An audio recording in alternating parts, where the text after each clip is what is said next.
Okay, let's dive in. We've got this pile of sources all about online gambling, and today we're focusing on something specific, kind of hidden maybe, casino bots. Exactly.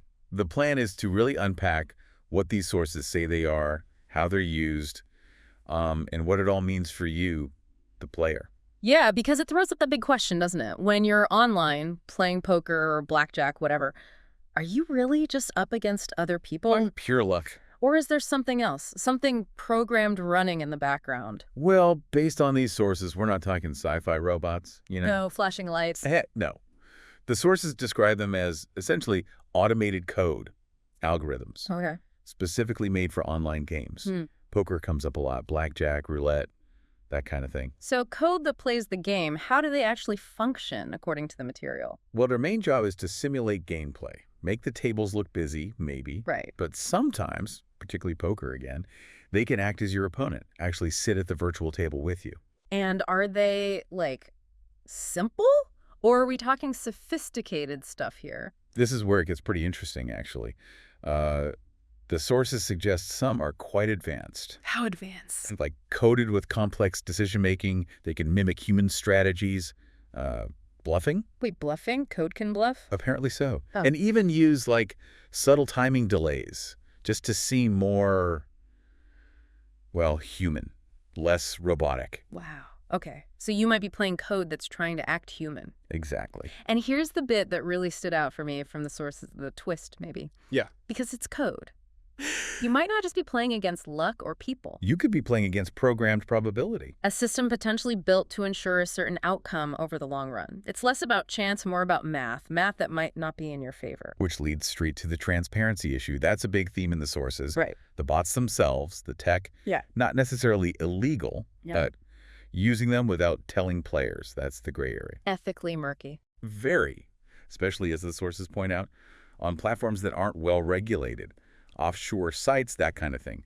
Minimal oversight. And in those places, the sources suggest bots could be used unfairly. Yeah, they paint a picture of potentially programming them to exploit losing streaks or simulate those really annoying near wins. Ugh, those. Just to keep you playing. Seems like it. Or maybe build up false confidence so you bet more.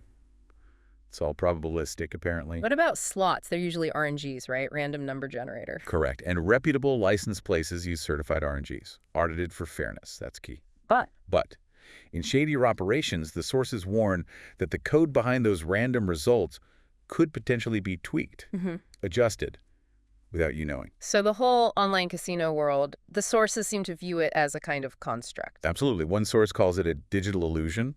Others refer to it as a system or an ecosystem. An ecosystem? Yeah, basically a digital environment optimized for profit. It's not just a game room, it's a designed space. Okay, so given all that, what's the practical advice from these sources for you listening right now? Number one, and this comes up repeatedly, stick to licensed and certified platforms. Like who? They mention bodies like the UK Gambling Commission, Multi-Gaming Authority. Those are the kinds of regulators that enforce fairness rules. Makes undisclosed bots or dodgy RNGs much less likely. Makes sense. Look for the badge. What else? Second, just awareness. Be aware that digital realism can be faked. Just because it looks real. Exactly.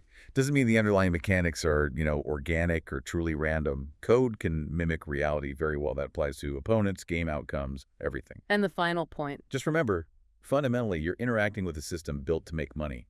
Keeping that in mind helps manage expectations, maybe your whole approach. Right. So to wrap this deep dive up, the big takeaway seems to be that bots, especially if they're sophisticated and undisclosed, really change the game. Yeah, it shifted from maybe pure chance or you versus me to, well, you versus the code. A battle against code optimized for the house. Pretty much. Yeah. Which leads to that final thought we wanted to leave you with, based on the sources. Go on. If you accept that this digital environment can be a highly programmed system, what does winning or losing actually mean when you might just be playing against math, not random chance or another person's skill? Something to think about.